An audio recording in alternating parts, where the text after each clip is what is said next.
Assalamualaikum warahmatullahi wabarakatuh. Dear colleagues, good morning. It's an honor for us to have Dr. Hani Fauzi today as our guest lecturer. He will give us a lecture about the role of RCOG as a global partner for women's health. And before we hear his lecture, allow me to read his brief CV. He was born in Khartoum, Sudan. He is currently RCOG Vice President for Global Health. He serves as consultant in obstetrics and gynecology in South Tyneside NHS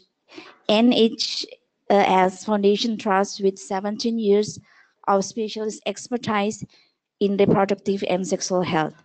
He is the lead clinician in gyn cancer and have considerable teaching training experience as well as a 14-year leadership administrative role as the Director of Medical Education. Dr. Hani, the time and place are yours.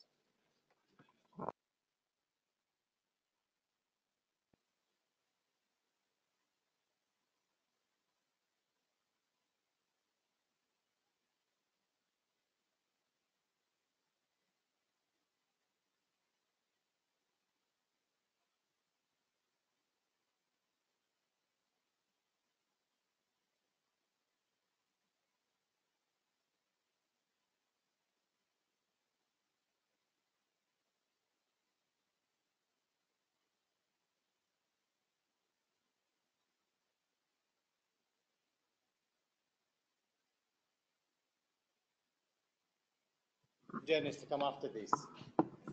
I bring with me some greetings, fraternal regards from the President of the Royal College.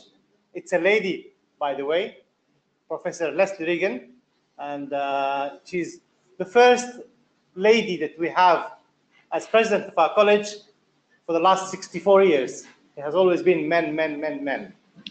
But anyhow, hopefully, working with my boss, I learned a lot of things about women as leaders, and I'm so pleased that I came today and I've seen lots of leaders, and I hear your head of department, your dean, these are ladies, and I'm sure that is the future.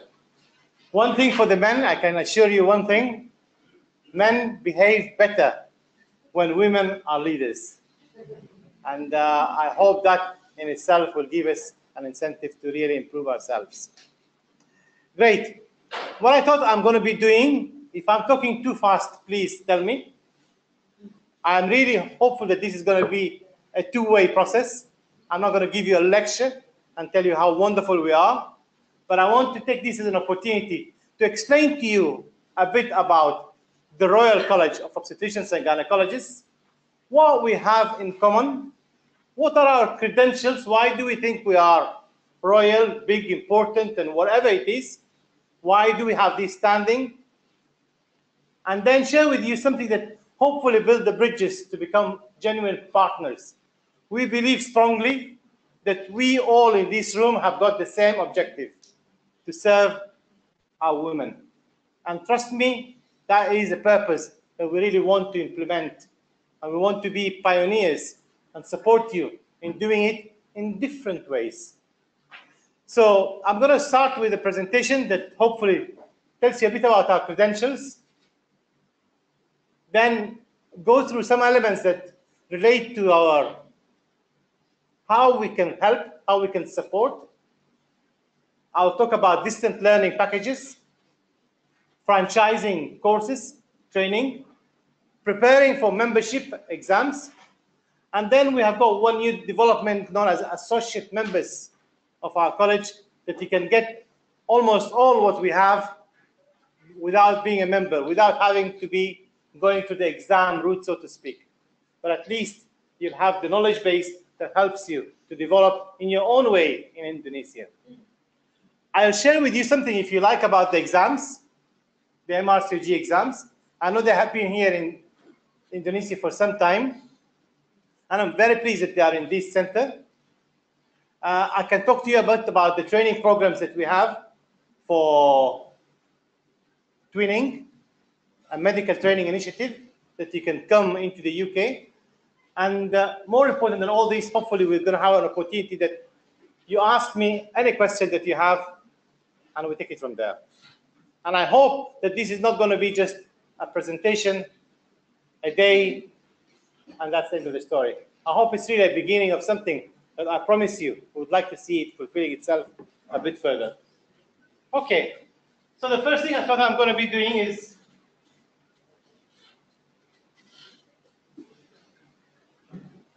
our credentials. We as a college, we stop there. One of the things that we pride ourselves very much in as a college is that we have only one Royal College. If we know of our other colleagues in surgery, in medicine, in other specialties, there is one in Ireland, there is one in Edinburgh, in Glasgow, in Scotland, but we have only one Royal College of Obstetricians and Gynecologists. And that gives us a great advantage that we are really speaking with one voice. I know in this part of the world you might have your closest Royal College is the Australian, and with all respect, not in any way trying to be in competition with them, we have a very mutual support with our Australian college, and we work very, very closely together. One of the things that we pride ourselves in is that we have about 16,000 members. And you can see these are people who have been through the exams. More than 8,000 of these are residing and working outside the United Kingdom in about 100 countries. So we're truly a global college. Yes, our headquarters is in the UK, but we are spread as members and fellows throughout the world. And that is really a unique position to be in. Many of our members are quite influential members in the society. They work very closely with the Minister of Health. Some are Ministers of Health, and some are definitely taking positions of authority and leadership, be it to the ministry or to the university route, so to speak. As a college, we develop and share standards in postgraduate medical education, and we support women by providing this scientific information. And I'm going to come back to this all throughout the presentation. You're going to see that we are, as a receptacle of knowledge, we're not keeping it to ourselves.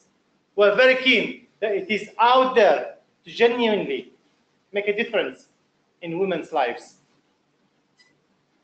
We collaborate with a number of bodies, be it NGOs, ministries of health, universities, other societies, professional societies, or universities.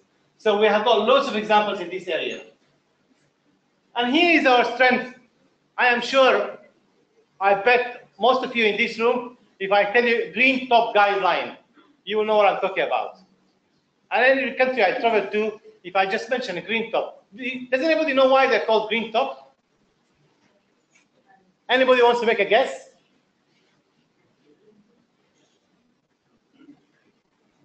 It's not a very tricky question, by the way.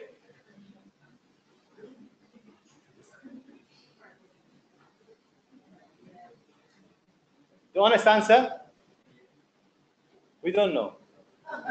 The very first notes that came, the first guidelines, the secretary decided to put the title in green. And that was it.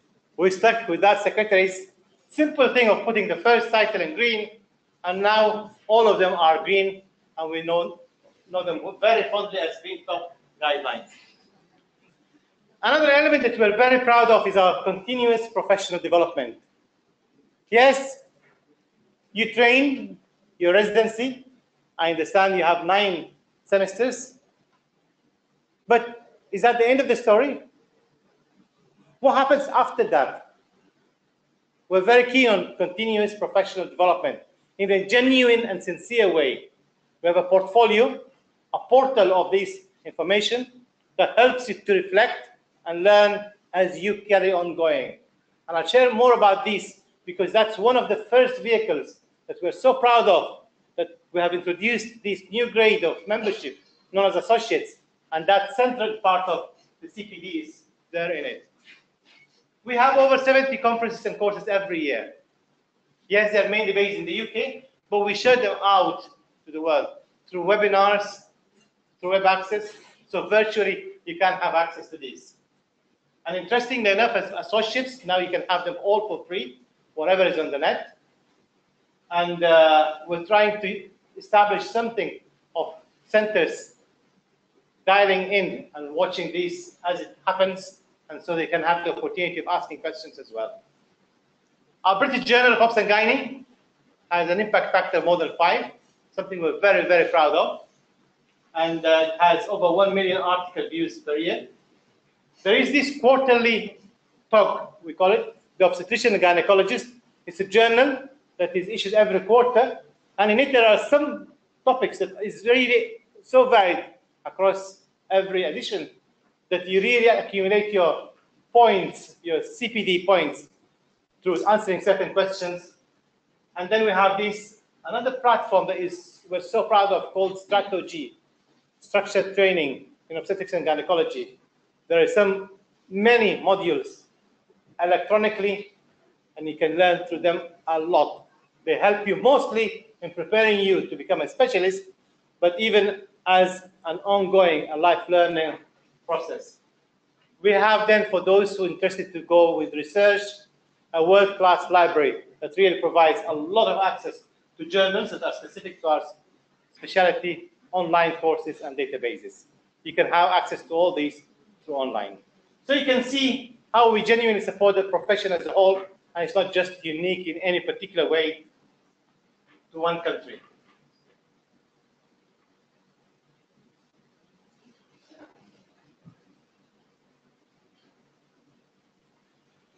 One of the things that we're really genuinely keen on, as I mentioned, is that this concept of lifelong learning.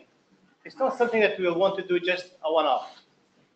We're sincere about our efforts to make this a partnership that is ongoing. From the exam perspective, we have about 5,000 people every year taking our exams. 2/3 of these are outside the UK.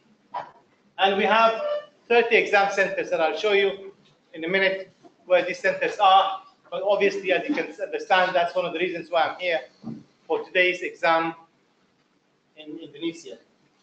And our competency really spans through all our specialty, from all different aspects of subspecialties, academic, and so on. So even the people, when they get their MRCOG, it does not stop there.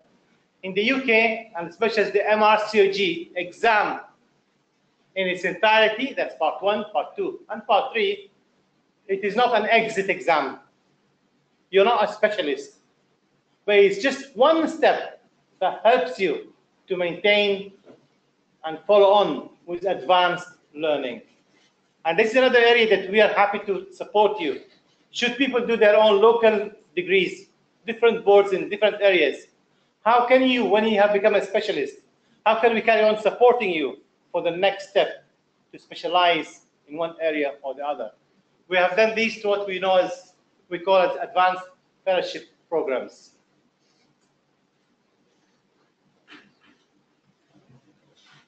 Okay, so how can we help? I put here 4 points. I'll go very quickly through them, but hopefully I'm going to stop at the end of these 4th point, and then perhaps see where you want to take it with questions and answers, and then I'll be happy to take one step further about one particular area that you want me to go a bit more deeper into. Franchising courses. What does franchising mean? All the courses that happen in the UK, we're more than happy to bring them here in Indonesia. We set up an agreement on how you set up the price, how much it feels. You set up the faculty. We start with, but we're very keen to train you to take on the project. It's not something that we want to maintain all throughout. So as much as we help you to help others, we train you to train others. We are keen to start with on training a local faculty that will take on this responsibility and spread the message to other parts of Indonesia and so on locally. A distance learning programs, this is mainly to support people who want to pass the exams. We have got an enhanced training program. I'll show you some details of what that entails. For now, this is mainly for part 2 exams. So you have to have done your part 1 on your own, but I don't see why we cannot do these similarly for part 1 as well. Training partnerships, how there is this training and a twin track of how a trainee will learn, but equally how a trainer will learn, and how this twin track will support for the long sustainable sort of program effectiveness.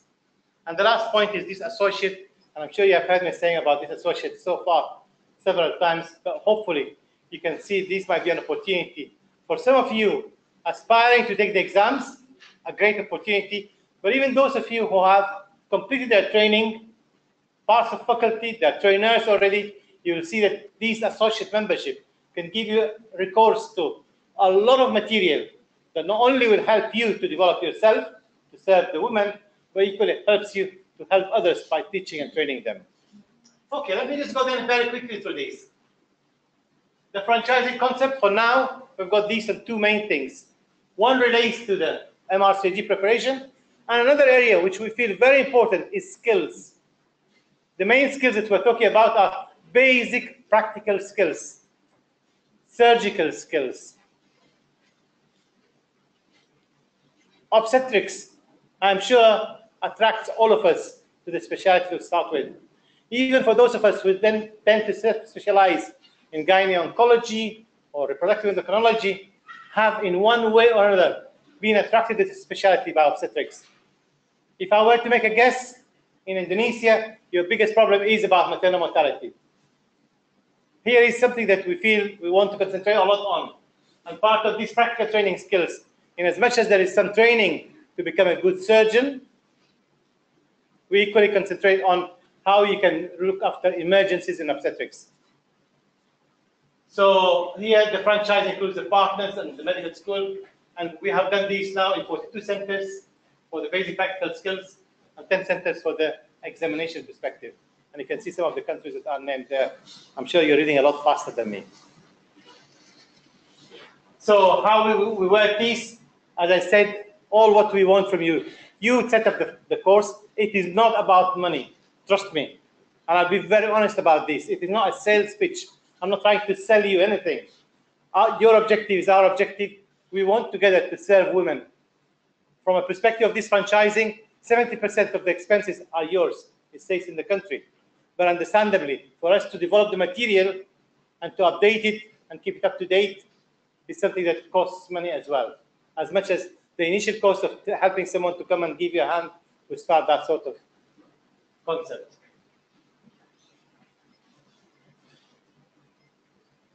Here for the preparation courses, we have got separate ones for part 1, part 2, part 3. And here are the two main courses that relate to the skills, the basic practical skills, and another one which we call robust, the RCOG operative vaginal birth simulation training, are aspects of an emergency obstetric training package. Helps you with instrumental deliveries, assisted vaginal deliveries, as well as cesarean sections, as well as other techniques of fetal blood sampling and so on. Okay. The second element was about these distance learning packages. We can have these enhanced revision training courses. For now, we're doing them for part 2. The idea is that we have a mentor, a trainer, a coach in the UK. The trainees come in a special place, a room like this, and there is this interaction between the two. It takes about an hour to 2 hours every week, over 15 weeks. And it's something that I feel has done a great success, improved the success rate of people taking their part 2 exams. It's something that I would like to encourage you. I'm going to leave these slides behind, and I'm sure you can have access to them at any point to get some more details about how we go through these. This is just the structure. It's a 15 weeks virtual classroom, and that's one of the things about the exams themselves. I'll be honest enough to say that the exam is still a British exam. Yes, it's international. Yes, many people take it, but it helps you to understand a bit more about the NHS. This course will teach you the things that happen in the UK that you would not have been exposed to. Helps you to understand what consent means in the context of a system. And many other things that are more relative to the British National Health Service. There are questions that are very common. And here's our vision just about an overall thing. And I wanted just to now move on to the next bit, that for you just to have an idea about where this training happens. And let you understand a bit more about our system. We have got a run-through system that is 7 years training.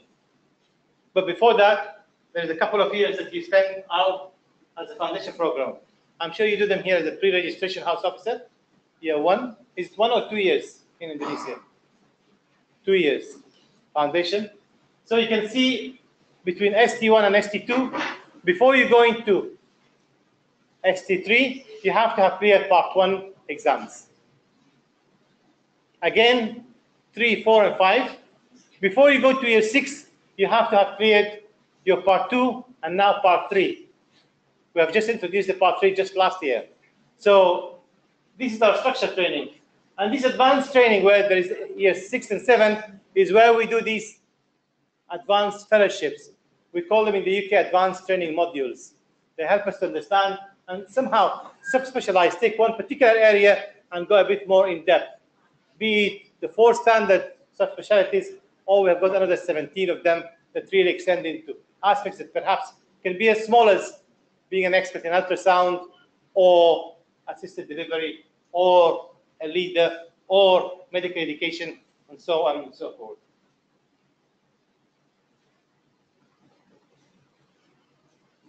This is our twin track perspective, and how you can see will help the trainers and the trainees.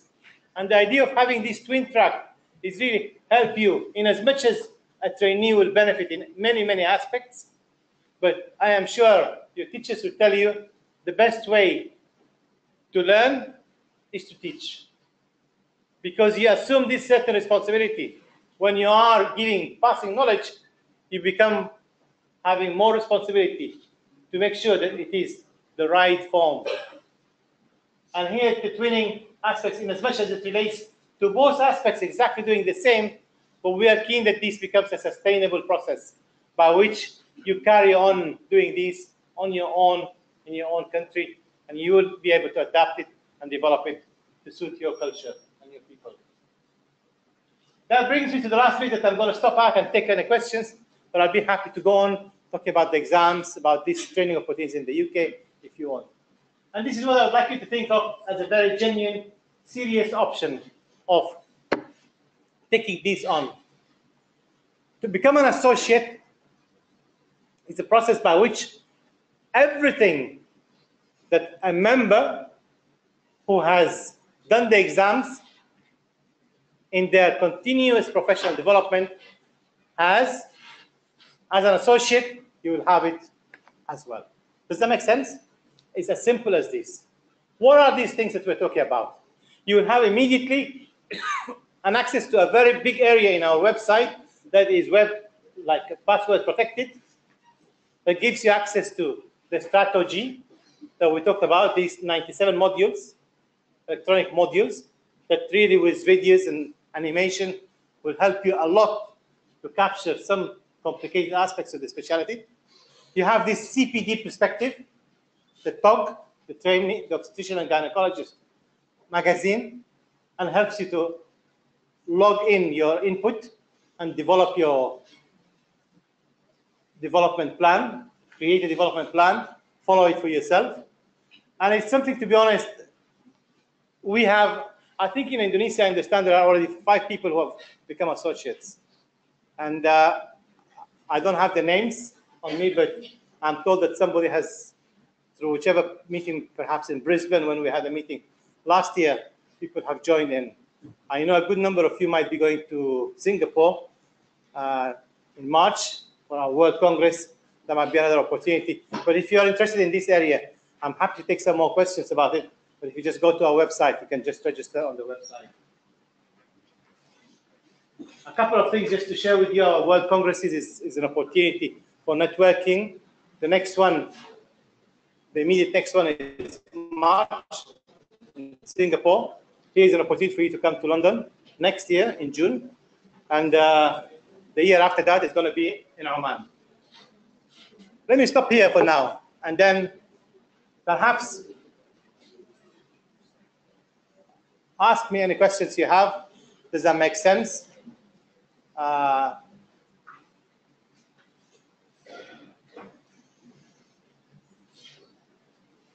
know I can carry on talking, but please. Thank you. We eager to know about the passing rate of the Part 1 exam. That it is this year it is 4 times that Part 1 exam in Indonesia. And before we send our resident to Singapore and Malaysia. And Myanmar and Bangladesh have in advance before. Also Sudan and many of Middle East countries, include Africa, Sudan. And if we see the passing rate of them, like Myanmar and Bangladesh, it's also high, very high. And we want to know, do you have any idea about what they do? So it's the same with us as developing countries, that they can the student pass the Part 1 exam is so high. Sure. Yeah, Sudan also, I think. Sure. If I got the question right, why other centers have got this high pass rate and perhaps Indonesia is not as high? Let me just give you some figures so that you understand, perhaps in context. If we look at Hong Kong, the pass rate is over 90% every time, consistently. If you look at in the Gulf, the pass rate is about 15%, roughly, on averages. Does that mean that people perhaps should not go on for the exam in the Gulf and go to Hong Kong? If the same people who take it in the Gulf go to Hong Kong, the physical space, the geography of Hong Kong is not going to make them pass. Do you agree? Yeah. So just having a pass rate of that high in one particular locality does not mean that this locality is just lucky. On a very serious note, to take the exam, there are 2 components to it. One is your database, is your knowledge. And I'm convinced that whatever you're doing here in Indonesia is strong, is good. The database is strong. The other part to the passing an exam is technique. It's about time management. It's about understanding the context of the exam, the context of the practice of obstetrics and gynecology in the UK, to have an understanding of the structures of the UK. And this is something that I'm sure for those who have taken the exam is a recurring theme. Many of the questions assume that you are familiar with the NHS, the National Health Service in the UK. Familiar with the training. I just shown you what's a run-through program.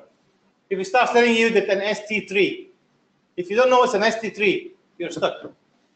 So part of preparing for the exam, the database of knowledge, I'm almost certain that there should not be any problem in Indonesia with the knowledge, but how you apply it is going to be something that perhaps people can have through courses, a better understanding of the NHS, a better understanding of the technique of how to oblige in a short time, how to manage your time. I don't feel that there's anything more to it. I don't think there's any more trick to it. One thing that I'm very proud of in our college is that there is a clear curriculum. And that is something that I'm so proud of. I traveled quite a lot. And I've been supporting a number of boards to set up their own exams. But when I go as an external examiner or whatever, and look into how do they set their exams, many places, the curriculum is even very rudimentary, very basic. For us, the curriculum drives the whole process.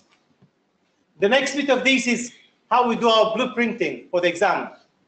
We have got 19 modules in our Ops and Gynae. How these 19 modules are in a blueprint, really all assessed in our exam, in every diet of the exam. And I could go and show you some of our modules and how we do this blueprinting. It's something that we're too proud of, and it's a methodical process that I'm sure people who have been through medical education will understand exactly what I'm talking about. The other element relates to standard setting, how each diet has its own pass mark. No two similar exams have the same pass rate. And how we reach that standard setting, depending on the difficulty of the exam, in each diet on its own. These are sort of, medical education has become very professional.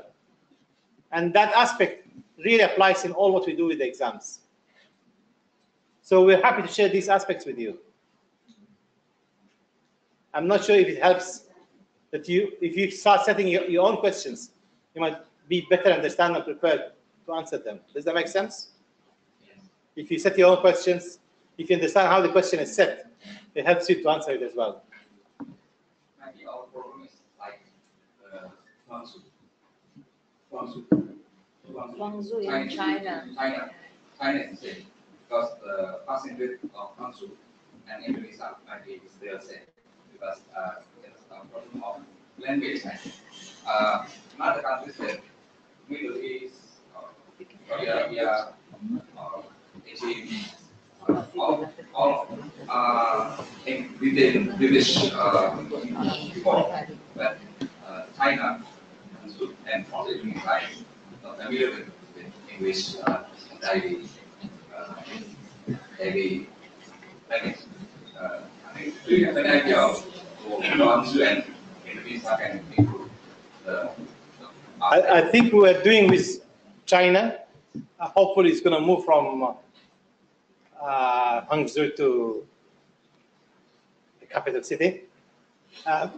It's about, I accept the language can be an issue. I entirely accept that, yes. In China, we have done a lot of more serious work. We accept that language might be a barrier, a big barrier. Whether we do the exams in Chinese language, Cantonese or whatever, Mandarin, or it's something that we're thinking of, if I'm honest with you. But I'm sure you're aware as well, there are many universities in China that are British-based. English language is their main Franco-lingua, so to speak. And language is an issue, and I accept that. I'm not going to try and belittle it. But I didn't see any problem with your language here, to be honest with you. The people I talk to have got very good English language. And I'm sure you taught in English in medical school, isn't it? No, Indonesian. Okay, I didn't know that. Perhaps I'm thinking about other factors, about the motivation, internal motivations, where when you mention some countries that you know, as the test place, yeah, most of them are Commonwealth countries. Like for example, Hong Kong. Hong Kong is a previously, yes. yeah. Sure. And that is one of the motivations for them for passing the exam, I think, yeah. While in a place like in Indonesia, it is the benefit is not directly. The benefit is not directly. Although we try to pull the quality up to follow the RCOG, because the college, our college, the national college, is already based and referred to the RCOG. I agree with you, and I think this applies to many walks in life and many other aspects of life. What motivates you to get the MRCOG is something that is, I think, in as much as we can talk about the language and other things that we can solve, this is where it becomes too personal and individual. And I'm sure a bit of it, if I may say, is national, how there is that sort of narrative that builds up to accept the pride of being joining a club like this is Yeah. something that has advantages. Yeah. But with all respect, no pain, no gain. They go together. Yeah. And there is a price to pay. And it's not that we're trying to make it any easier. When we're discussing this associate, it's not making it any less, but we're cognizant, we're understanding of how, for whatever other factors, your national college here is, I'm sure, a good one, is relevant for Indonesia, without any doubt. It's fit for purpose for Indonesia, but when you want to become part of the international market, international world sort of game, and up your game, so to speak, that is where there is a bit of an edge that you have to make an effort to get into. We want not to bring people down to a common denominator, but hopefully we raise the standards. One thing that we are so proud about as well is that our standard is the same, be it in the UK, be it in the Gulf, be it in Hong Kong, and be it in Indonesia. We don't want to bring any lower down standard that is good enough for this country. So a less or the lower class sort of quality. Agree. When you mention about part 2 and part 3 exam, is that an exit exam? No, MRCOG has never been an exit exam. MRCOG has never been an exit exam. In the UK itself, it's not an exit exam. It's an exam that, I won't say an entry, but perhaps if I want to use the word entry, it's an entry to subspecialization. It's an entry to consultancy. But it is not an exit. You do not practice independently in the UK if you get the MRCOG exam. Because there is something that is very fundamental. The exam, as it stands, is one element of a training program where there is work-based assessments that are regular, week in, week out. To move from year 1 to year 2, there is a very rigorous process. There's a matrix of what, as year 1, what are you supposed to achieve before you go to year 2. There is an annual record of clinical progression. It's a very serious process by which you have to produce a number of evidence to help you move from year 1 to year 2. It's not seamless. And as you have seen in the program, in the structure that I've shown you, you have to pass part 1 between year 2 and 3. You cannot go into year 3 before you have passed your part 1. Even you can see there is a program. Getting to year 5, you're still a trainee. You cannot go to year 6 without the full membership. And as such, you can see straight away that the MRCOG is part of a process on which the work-based assessments that happen regularly is equally, if not more important. Does that make sense? Does that answer you? Is there any case where people cannot pass the part 2 and part 3? So what happened to that? If you don't do the part, if you cannot pass, if you cannot pass, okay, there is, I thought that's what you were going to ask me earlier on when you started saying the number of times. There are no number of times for people outside the UK. There are no number of times. It's frequent flyers, yeah? When you travel a lot more, you get more air miles. On a serious note, if you do not pass, you're given 6 times in the UK. If after 6 times you fail, you're out of the program. So you cannot continue to the... You do not continue to become a specialist. What do they get? There is a service grade. You can just provide a service at a lower level, but you're not a specialist. Oh, okay. You cannot practice independently. But they are also assigned as OG, but in the... Yes, but they're not specialists. Okay. They are not specialists? They're not specialists.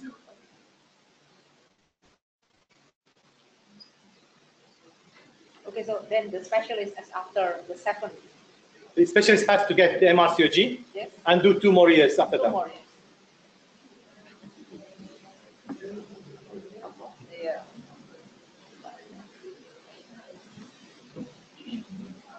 Any other questions? Would you like to tell me something? What is the requirement for candidates that already passed the part one exam, like to take the part two exam? Is the need of the central training evaluation, or is it only just pass the part one exam? Sure. If you have, let me then perhaps I'll take you through some, I'll run through some more slides. I'll show you a bit about the exams, and then I'll show you about an opportunity that exists. If you cleared your part one in Indonesia, you can come to the UK and spend 2 years in what we know as MTI, Medical Training Initiative, which helps you a lot to pass your part 2 and 3.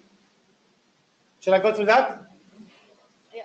Let me go through this very quickly so that you'll have an opportunity, at least if you're going to take the slide later on, to understand what is going to be on them. So here we talk about this international exam.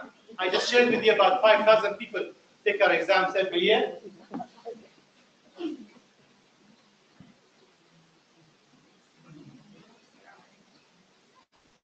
Here are the centers that take the exams. The ones that I've highlighted, you can see Indonesia. I'm not sure if they're too small print, but Indonesia is somewhere here on the left, and we do it only once a year, and it is only part one so far. But hopefully, with time, we'll have more people who would want to take the part two exams as well. But these are the centers, 30 centers that we run our exams in. Here are the 3 exams. The first 2 parts are written, 1 and 2. And you can see here is the center where we have this in the UK. That's a very special hall. For some of you might know that we're going to be moving our place. We bought a different place that we have to change this one because this is not a free hall. But that's quite majestic. This is a place, the hall, where you get your membership certificate ceremony. It's quite unique. Okay. I have moved to this very quickly, but this is basically part 1. There are 2 papers. There are 100 questions, single best answers, straightforward. And this is, each paper is carries the same weight like the other. Each paper is 2.5 hours. That's what we're having this afternoon. Here, part 2, there are 2 papers as well. There are again 100 questions, some single best, and others are extended matching questions. And the idea of these extended matching questions, they really apply your knowledge. They test in the taxonomy of your assessment. It's a bit higher than just factually recollecting the sort of details. That being the case, our EMQs, although there are 50 EMQs, they weigh a bit more. We give them 60% of the value to pass the exam, as opposed to the SPAs, which get only 40%. So as such, for those people who are taking part of the time management, it will help them to understand that you need to spend a bit more time on your EMQs than your SPAs. That's just a tip that goes to the exam. Then we have our part 3, which we have just only 2 guys already in the UK.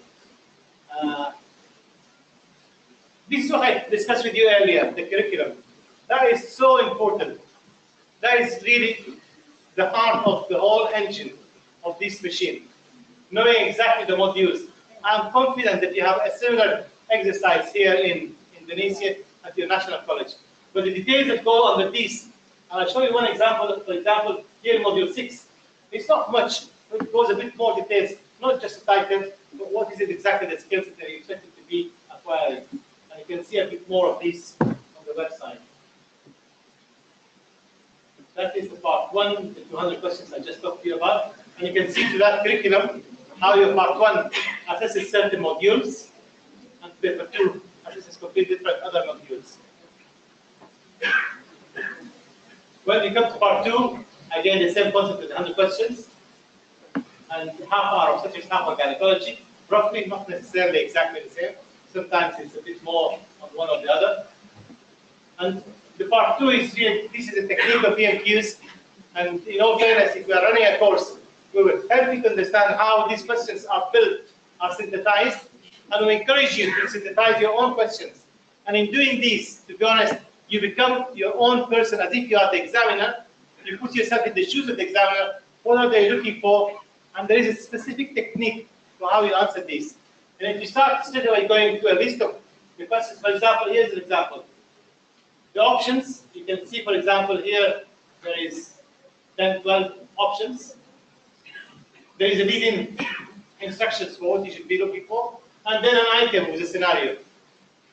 If you're going to go through all these list of options to start with, you're going to be so confused. And there is a technique to how you answer these sort of questions. How you should really start in with the leading, understand exactly what's the leading, look at the item, study the item, think of the item, and then make your own. These aspects that relates to some possible infections. The options you can see are usually clustered around a theme, so to speak. But we help you is going through the course, understanding these a bit more.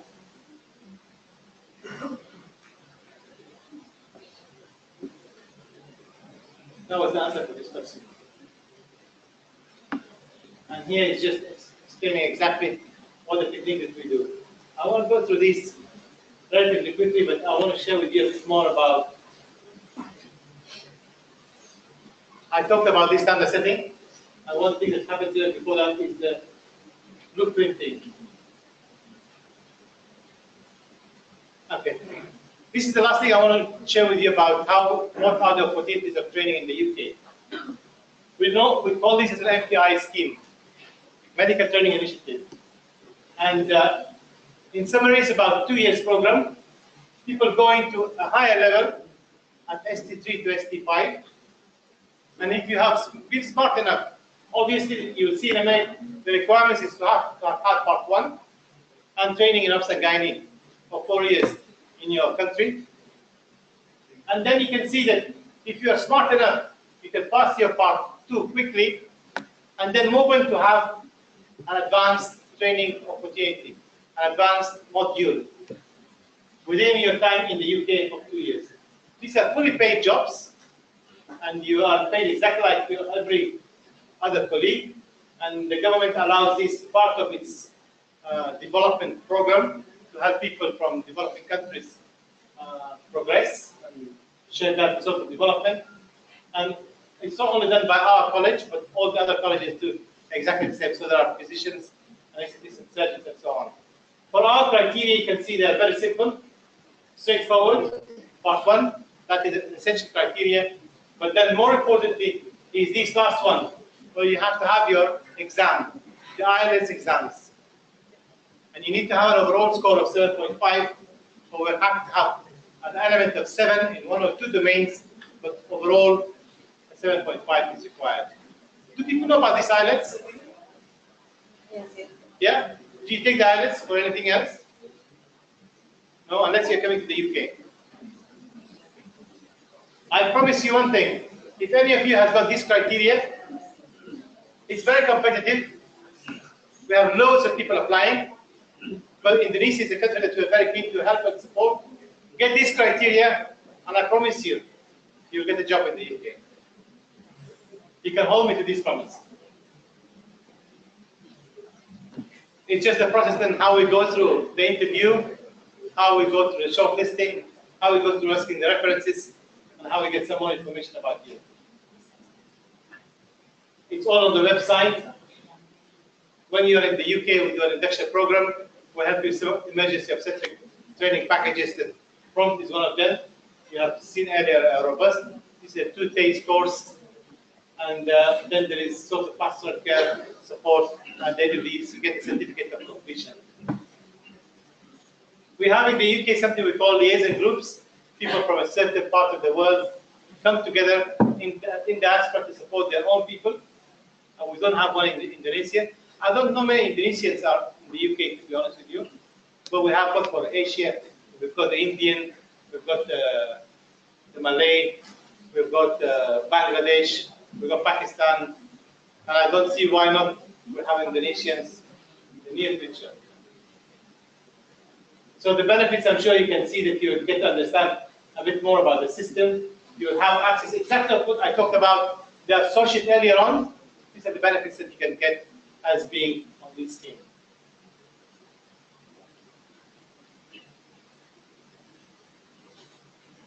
These are not just all information that you can get on the website.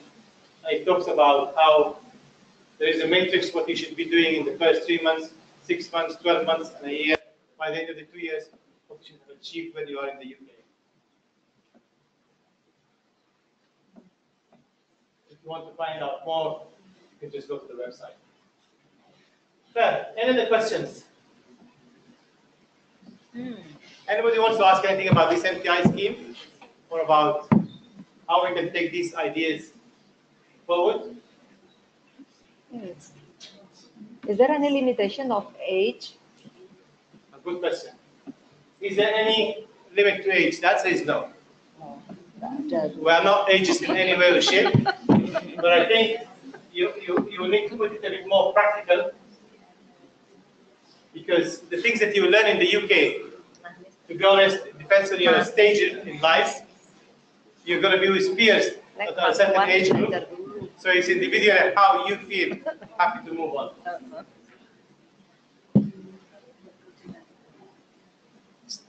This is just here how you should be a bit realistic. If you're going to the UK at whatever stage in your career, just have some clarity about your expectations. And if you are thinking that you're going to learn all this in just 2 years, I think you really need to be thinking again.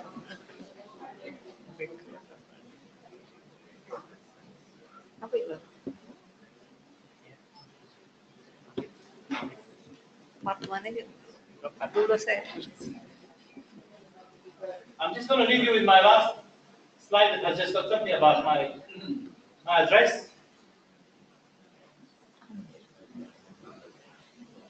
And if you have got any questions later on that are personal, private, whatever it is, I'll be more than happy.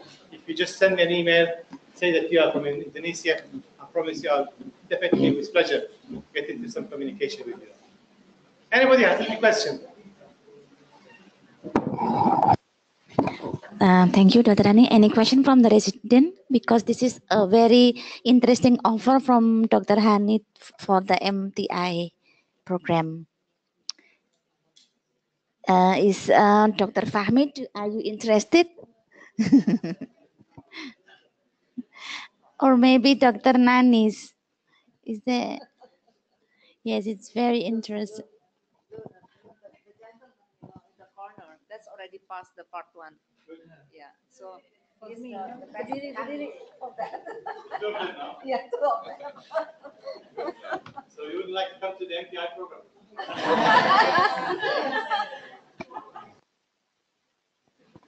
Or maybe from the we are thinking of